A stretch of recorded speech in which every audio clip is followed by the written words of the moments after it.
you guys. I want to make a final episode for Reverse Mother Wound, and this is going to be to answer a couple of questions. I sort of group many questions into two categories because when it comes down to it, they're actually really two questions asked differently. But they're very important questions that throughout this whole series that I was doing, you guys asked me. So I've collected all these questions for all social media, and I want to address them because they are very important to understand in context of this series. So if this is the first video you're watching, I've done a series of episodes about reverse mother wound, which was a series when in each episode we explored a distortion within feminine energy that if it exists within a mother, if you are a mother for example, it creates and it will create mother wound within a child, because we teach for embodiment. So if there is a distortion within your feminine energy still that you haven't healed, you will translate that in a shape or form onto your child, your son or your daughter. And we've explored those key distortions in all the previous episodes. And I want to address two questions, very important questions that were asked. And before I do that, I also want to mention something very important, and I think I've mentioned this in previous episodes as well, that the serious, and when we heal overall, not just mother wound, father wound, but especially I feel like mother wound and father wound, we have to understand that healing needs to be deprived of judgment and shame towards ourselves and towards our parents and people around us who perhaps cause these distortions within us. So as you watch this episode, perhaps being a mother and having a child, whether you want to have a child or you have a small child, or maybe your child is already an adult and you still want to heal and do better as a human being and as a parent, the series is not to shame you. The series is not to show you your shortcomings and your mistakes. It is to help people to connect the dots, because you would be surprised how so many people that come to me on sessions or I talk to them, sorry, I had to close my window. They really don't understand certain things, how they connect. They cannot connect the dots. So most people that I have this conversation about, they love to just shift the blame for my child is just this way. This is just character. My child has less capacity, natural capacity to deal with their emotion. They are just not as strong of a character. No, it all loops back to the mother wound.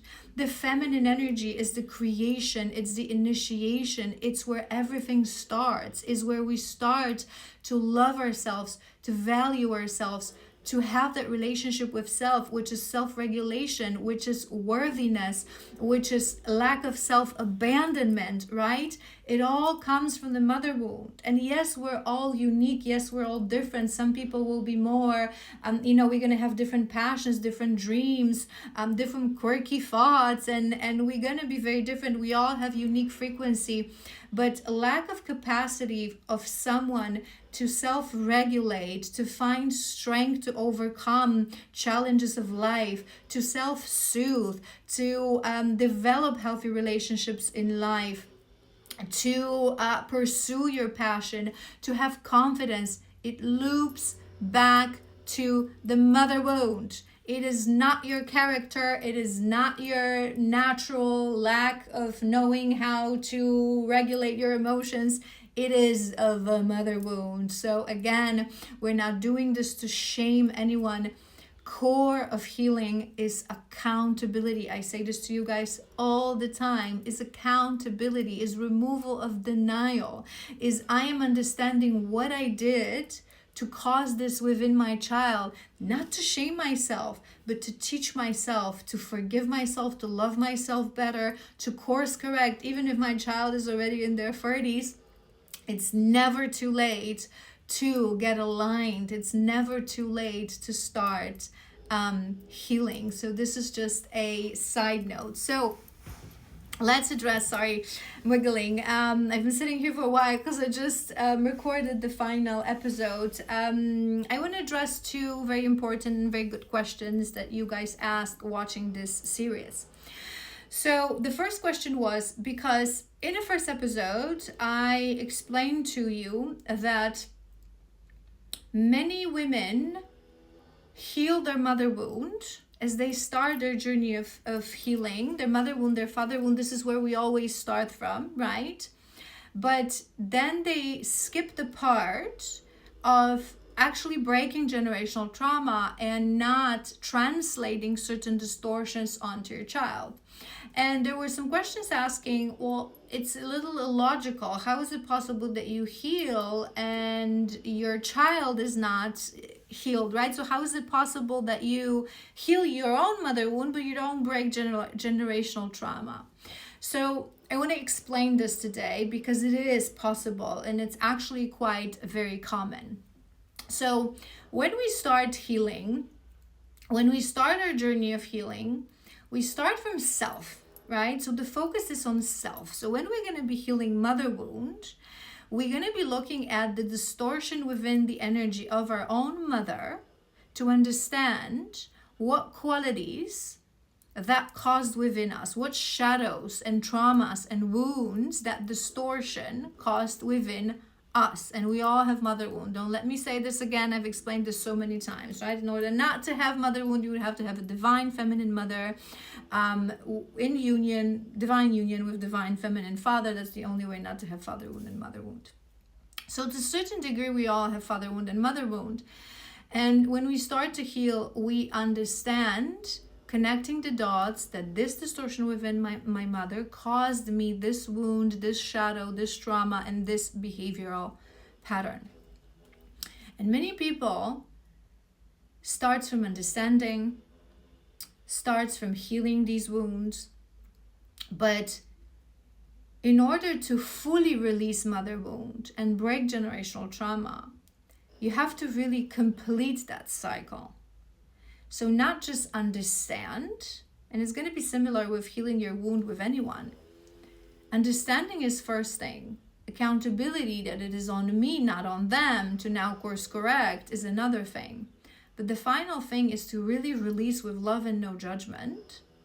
I know that this wasn't my mother's fault. It's just a distortion that she herself had from her mother and was not capable of healing. But it's not her fault. She did not put it on me consciously. She did the best she could. And only when you accept that this person did the best they could, you fully release judgment, generating that compassion and forgiveness within your heart space. And only then you are able to open yourself for deeper levels of healing, to actually now, with no judgment, to see within yourself, because judgment is that thing that stops us from looking at ourselves. What am I now doing wrong to others? How am I mistreating others? We're so afraid to face our own shortcomings because we're judging ourselves. And it's so common within mothers. This is why they often say, no, my son is just like this. No, my daughter is just oversensitive. No, my son is just of a maybe weaker character. He was born this way. No, he wasn't. No, he wasn't. And the self-judgment, the lack of strength within you to accept that is actually something that you did, but you can always course correct, is stopping us from understanding not just what our parents did to us, but what we are doing to others, to future generations, to children. And like I said, it's not necessarily only with the children, right? So only when you heal to a point of completely releasing denial and taking accountability and releasing the judgment and activating the compassion and no judgment within your heart, the things just are, it's just that last level. You know, I always say to you guys that healing has 3 key levels. First level, most people are at that level. It's your fault, it's my parents, it's my ex, it's this and that, zero accountability. Then when we start healing, it's the second level. When we turn inwards, when we do inner work, shadow work, we look at ourselves. How can I course correct? How can I self-regulate? This emotion is within me. No one can make me feel a certain way as long as it's what we talked about in previous episode. They can only pull my strings, but if I don't have these strings because I've healed them and released them, they cannot pull it. They can only pull what is within me, whether it's positive or negative, right? When you fully understand that, you fully look inwards, that's the second level of healing. That's the one that not many people reach, but it's possible. and more people are doing, which is very beautiful. Now the third level, the final level that we're talking about, maybe 1-5% of people, because it requires a lot of courage and a lot of hard self-work, is when you understand it's no one's fault. It's just a sandbox game. Life is neutral, right? It's how I look at things is how they actually are. Nothing is primarily good or primarily bad. There is a learning and healing experience in everything, and how I react to things, it's always within my power. And I am my own universe. I am my own creator of my own reality. There is no good and bad. Again, everything is absolutely neutral. It just is. It's a sandbox game, right? Many people understand it on a level of a mind, but very few people actually live that and embody that. No matter what happens, I'll just allow it to move through me, and I'll find the strength to deal with it, and I'll find a way to find something positive in it for me to learn and grow and expand. So you have to reach almost that level to be able to say, this is why we say that it's the light workers, it's the star seeds who are the generational trauma breakers, because we have the strength within us to reach the fullness of the healing, the depths of our own shadows, with no judgment, with neutrality of approach towards life. I'm not judging myself for saying that I have this wound. I'm just examining it. That's it. I'm just healing it. There is no shadow and light. There is no black and white. And only when you reach that level, you have the capacity to not just want to heal from what was done to you, but to heal to a point. So you know what? Everything that was done to me by my mother, because it was done by her mother and her mother and her mother, all subconsciously, all not maliciously, you know what? I'm going to break that trauma. It stops with me. It ends with me. That's the strength. And that's something that many women think that they do. And that's another question that we're going to talk about in a moment. Many women think that they do it, but they actually are just reversing the wound. So when you ask me, isn't it natural that when you heal mother wound, you break generational trauma? No. First reason is what I've just explained. It requires extra strength to look deeply inside of yourself with no judgment to actually stop the pattern. Second thing that you need to understand, that those core wounds that we carry within manifest differently within us, right? So you may, how do I explain this to you guys? You cannot look at behavior. You have to look at root cause. The best example that I always give to you is the attachment style, right? You have people who are avoidant and you have people who are anxious, and it feels like they're so different. They're so different. Maybe your mother was avoidant and you are anxious, and you're going to say to yourself, I am nothing like my mother because she was avoidant and I am anxious. Well, yeah, honey, but it comes from the same wound. You are repeating the same wound, the same distortion, which is abandonment wound, which is rejection wound. Lack of worthiness, lack of self-love, that is making you incapable of forming secure a relationship and secure attachment style. Whether it's go towards avoidance or anxiety, there's a sort of a mixture of a background of the environment, of your own frequency. It will manifest in a different way, but it's the same wound. So many people look at behavior itself, the effect, the superficial way how we see things, instead of the actual cause, the actual root cause, the initiation, the core wound. Always look at the core wounds: the betrayal, the abandonment, the worthiness, the mother wound, the father wound. If you're interested in learning more about these wounds, I have a shadow work playbook available on my website. You can read all about it on my website and Etsy. It's a sort of a literally playbook, everything about shadow work, and the core wounds are mentioned and described there, because you cannot look at the behavior, you cannot look at the emotion, you cannot look at the externalization of the root cause. You have to look at the root cause. So many women, many people get confused when they heal. They look at their parents and they say they will nothing like me. So I've healed that. I'm already a completely different person. I've broken generational trauma. No, you are just manifesting the same wound with a different behavior. So you made, again, to an outside observer, anxious and avoidant is completely different person, but it comes from same wound. We can sit in front of each other and chat about our mother wounds with avoidance and anxious, and we can figure out that we've been through actually same things and same experiences, but they manifested within us with a different behavioral pattern, which is the defense mechanism of your ego, of your armor. Right? It can be completely different. So you have to go deep enough to look at the core wound, to connect the dots, to understand.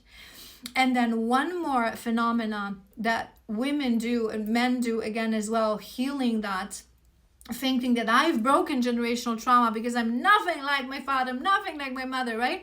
But you've just reversed the coin. So you're still, right? I always say to you guys, there's a spectrum of every concept. There's a balance in between, and there are two sort of sides of the coin that seems like they're so different, but they root back to the same, right? So I'm gonna give you an example. Oftentimes, people who suffered from abandonment, right? So let's say you never had your mother. Right, so let's say your mother passed away when you were young, or your mother abandoned you, or you never knew your mother, or maybe your mother was there physically, but she was emotionally unavailable, emotionally inaccessible. So either she was very emotionally immature, or she was maybe going through mental health issues, she was preoccupied with something else.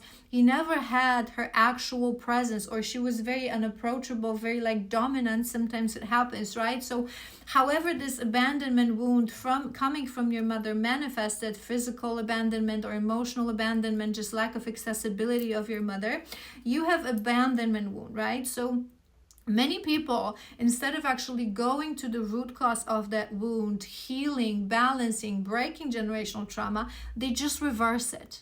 So they say, for example, my mother was never there for me, so I will be best friend of my child. We will be best buddies. We will always be together. And that results in another wound. You're not breaking generational trauma. You're just repainting that wound and giving it to your child. We've done a whole episode about this, that there's a difference between parenting and being friends. We talk in another episode, we talked about overprotective mothers, especially mothers of sons. So you yourself were abandoned. You yourself did not have that mother energy. So you feel like all you want to do is you want to give it to your child, which results in another distortion.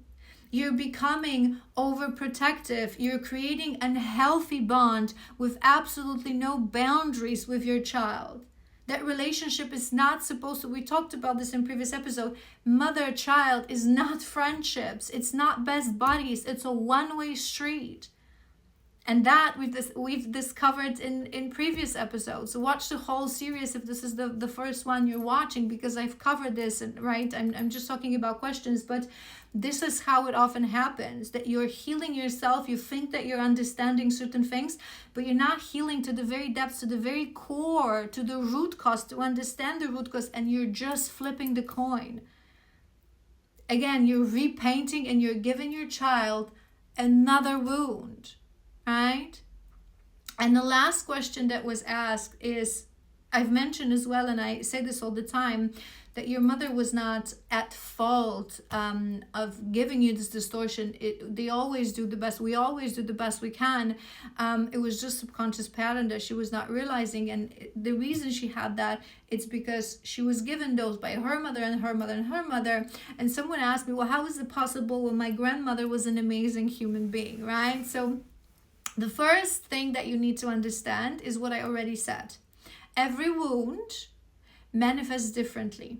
So if your mother had that wound, rest assured that your grandmother had that wound. It's just that it may have manifested differently. So they may seem, again, to an outside observer, like completely two different people, but they actually carry the same wound. They just manifesting that the effect of that wound is very different, which is very common because we have variety of behavioral patterns and people and emotions and very few core wounds, right? Less than 10 actual core wounds that we all carry, and hundreds of emotions and behavioral patterns. So they manifest differently. You have to remember on your path of healing. So that's one thing. And another thing is that I mentioned this to you guys as well, always, your grandmother or her mother, your grandmother is your grandmother. It's a different function, to say it that way, than your mother. She will not, even if you were raised by your grandmother, right? Let's say because your mother was absent, or again abandoned you, or passed away, whatever that is, or she was just not present, and or your grandmother was actively participating in raising you. I give you 1,000,000% of confirmation that she did not treat you as she treated your mother. Because the feeling that we have towards our child is different than the feeling towards we have to our grandchildren. Oftentimes, for grandchildren, especially when there's a lot of subconscious wounds that women don't understand, somehow subconsciously they want to course correct with that grandchild. It's like, I didn't give that to my child because I wasn't capable. They might not be having that internal dialogue within themselves. It's subconscious, right? When we give more, it's like, I'm going to show to my child that I can do more. We also don't bear the same responsibility when we talk. Grandmother is not responsible for being with you like every day, even if she raises you. It's a bit of a different emotion. You literally did not come out of her womb, right? She sees you differently. She subconsciously acknowledges the filter between you and her that is her daughter. And she sometimes subconsciously wants to give you more love and more caring to course correct what she was not able to give to her own child. Not to mention that she's a completely different woman. We change. Change is inevitable. That I've done a whole episode about change, a whole video about change. Many people say people don't change. It's rubbish. Universe naturally expands every day. We change. It's just that through conscious choice, we choose how we change, right? So people who decide to do self-work, to do healing, to look inwards, to do that self-reflection, they start to grow. They start to heal. So they become a better person every year. But people who are refusing to do that work, they usually go towards two directions, right? So their wounds become more pronounced. So if you're not doing any healing, let's say you are avoidant, you're going to be more avoidant when you're older. When you're not doing any healing, you have an unhealed and unattended aggression within you, you're going to become more aggressive, right? You're going to become more hopeless. Whatever shadow exists within you, if you're not attending to it, it will become more pronounced. So you'll still be changing as a person. And another direction that we can go when we're not doing a healing is a complete denial. So your grandmother, for example, may have had a lot of aggression. I mean, she was maybe a quite harsh mother. She didn't give a lot of love to her mother, but she's not ready to heal that. So she's going to deny it. She's just going to put these experiences, those people that you try to tell them that, remember when 10 years ago this happened? And then, no, that didn't happen. I don't remember. You twisted it. Because they have a very special sort of a safe room within their heart, and they put all those experiences in there and they just lock them. Complete full denial, lack of accountability. That didn't happen. And they create a different version of a masked persona, and they start to believe in that mask. So to give you an example, it may happen that you had a grandmother that as a mother, she was maybe quite aggressive. She was maybe quite cold. She was maybe like screaming at your mom or locking her in her room. And now suddenly she's she's a sweet grandmother, because somewhere along the way, subconsciously, she realized that it was her lack of capacity to deal with motherhood. And now she can give herself another chance with less pressure, which is a grandchild. So she locks all those experiences and denies them, sometimes even making your mother look like she's crazy because she's talking about things that my grandmother is not like that, right? and creates a whole new, like, people people are storytellers. You would not believe that. So few people are actually capable of seeing things the way they are. Full accountability through neutrality that I mentioned. We can only achieve that through neutrality, because until the moment you judge certain behavior and you label certain behavior as black and shadow, light and good and bad, you're always going to be subconsciously judging, right? So you cannot compare, look at your grandmother and your mother. If your mother has that wound, your grandmother had that wound, period. Accept that. It's impossible to have it any other way. It's just that they may have, not only you're seeing them in different stages of life and different stages of consciousness, but also every core wound manifests differently, with a different emotion, with a different behavior. It's a very unique thing for us. And there are many elements that ultimately, it's not just that core wound that you have, but it may be a mixture of those wounds, how they are activated, your unique frequency, conditioning as well, family conditioning, cultural conditioning, conditioning of the times that we live in, other people that were present in your life. Ultimately, there's a lot of factors that influence how that core wound will manifest through emotion and through behavior. But when it comes down to it, it's a same core wound. All right, you guys. I hope this was helpful. I really wanted to answer those questions because they felt like very on point to me and very important to understand these concepts, to fully understand that mother wound. If this is the first episode that you're seeing, I really encourage you to watch the full series. You can find the episodes on my TikTok, or you can go directly to my YouTube. There's a whole playlist. I think there's like 6 or something episodes covering different distortions sorry, within the feminine energy, creating that mother wound. So yeah, I hope it was helpful. I hope maybe some of you will benefit from this series, not just to heal your own mother wound, but also to break generational trauma. That is what we need to do if we ever want to create the frequency of new earth and a better life for ourselves and for future generations. I love you so incredibly much, and I will see you soon.